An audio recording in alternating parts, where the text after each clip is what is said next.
What's going on, investors? Welcome back to the channel. Today I want to talk a little bit about SOFI stock and where I think the stock is going to go next week, right? We had a really good week. We were up over 7%. We got close to $7 per share, but at $6.99 we hit that $7 wall about 4 times. So Monday will be a really telling day whether or not we can get over that resistance in the $7 range. Unfortunately, we had some crazy shit happen yesterday. There was an assassination attempt on former President Donald Trump's life, which is really unfortunate. I mean, even if you don't agree with Trump's politics, no one really deserves to get their life threatened just because they're on a particular political spectrum.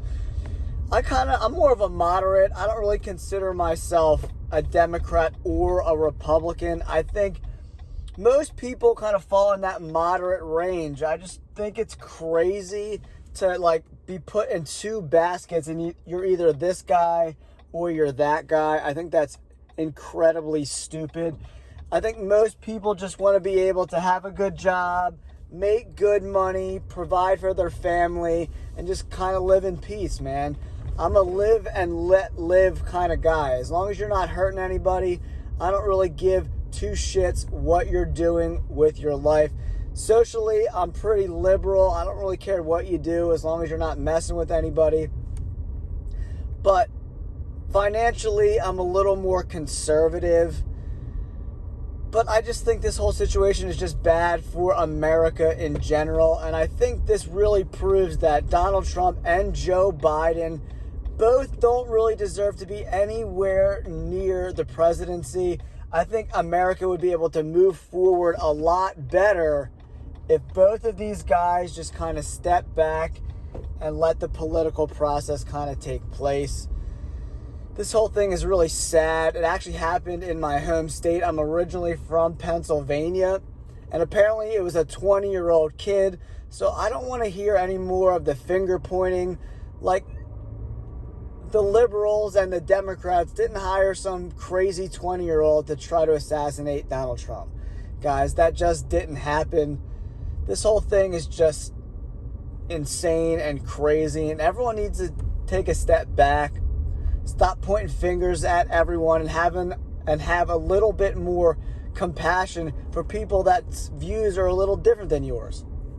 All right, that's enough of that rant. Let's get back to SOFI stock. The earnings are coming up in the next couple of weeks. So for the most part, over time, we've seen SOFI run up into earnings. We didn't really run up last quarter as we did in past quarters, but I could see SOFI stock being at around $7.50 by the end of this week and probably be in that $7.50 to $8 range before we get up into earnings. If we hit well on earnings, maybe we hit $8.50, and if things go really crazy well, maybe we approach $9 per share. But if for some reason we miss on earnings, we're going to see the stock price fall back into the low 6s and probably into the 5s. But Anthony Noto and his team underpromise and overperform quarter after quarter. So I like for them to beat numbers. I'm really interested to see how the mortgage lending is going, how the credit cards are going, how Technisys and Galileo are going, and if Anthony Noto and the team are starting to ramp up risk a little bit more, because it looks like Jerome Powell is going to cut rates sooner rather than later. We're probably going to need another month or 2 of low inflation before he cuts rates, maybe in September. So be careful, guys, because if we shoot up on inflation next month or the month after, all these growth stocks are going to, shoot back down, right? So I would be buying stocks of really good companies like Berkshire Hathaway that are trading at a PE ratio that's super low.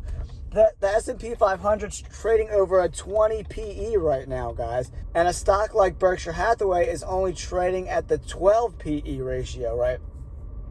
So that's what I'm doing. I'm buying stocks like Berkshire Hathaway, JEP-I, and JEP-Q.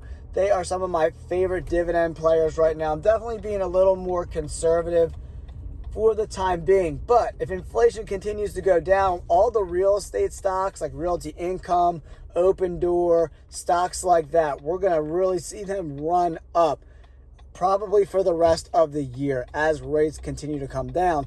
And then stocks like SOFI that will benefit from a lower interest rate environment, I think that stock will continue to go up too, especially if we cut rates. All right, everyone. I hope you guys enjoyed your weekend. Stay safe out there. We're living in this crazy world in these crazy times right now. But if I have any advice to anyone, just reach across the aisle, man. Shake hands with people you don't agree with. Have civil discourse and civil conversations. Because at the end of the day, I think we all want the same things. Don't hate people because they're a Republican or a Democrat or you think they're a liberal or a conservative. That shit is stupid. Just have a beer with someone. Enjoy a steak with each other. Enjoy each other because these politicians, they want to divide us because they can divide and conquer us. But if we come together and vote out people we don't want in office, that's how we use our power, guys. All right. Thanks for tuning into this video, guys. We'll catch you on the next video this week as we get ready for earnings. Peace.